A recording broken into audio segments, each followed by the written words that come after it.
My product falls under the genre of psychological horror, more specifically under the theme of crime and detective.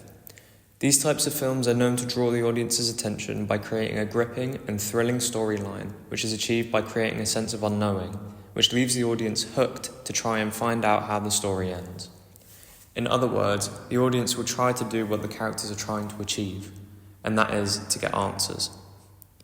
Following the conventions of a typical psychological horror, I decided to introduce a dilemma early on. Not just this, but I analysed props character types, and we can see from the opening sequence the protagonist, the antagonist, and the princess. This, like many films like it, is successful at drawing in the audience.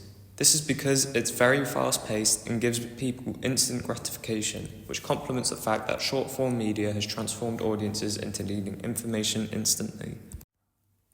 Other conventions I followed involved avoiding the main character's face and utilising a lack of dialogue, which goes hand in hand with the idea of keeping things a mystery. The lack of dialogue and facial description leaves the audience to think about who the character is, what they sound like, and why this person is significant to the story. All of these factors inevitably lead to the audience wanting to watch more. I got this idea from the opening sequence of Prisoners, which uses silence to build suspense, and a lack of character description makes the audience want to find out more. I followed the social convention of the typical damsel in distress, and used my little sister to represent innocence amongst all the danger around her. This can be seen in many different psychological horrors, as the innocence of a young child can easily create lots of controversial emotions that keeps the audience interested in the film.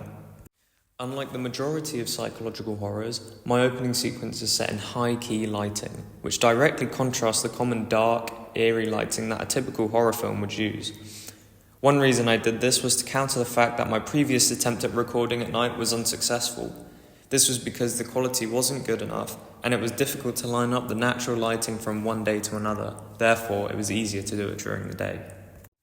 My use of props was very limited, as I watched and analysed multiple opening sequences of psychological horrors and had noticed there was not anything specific or significant in the use of props. However, I did use a crowbar, which can be seen as following the conventional props to replicate the dangerous and risky atmosphere of what is happening.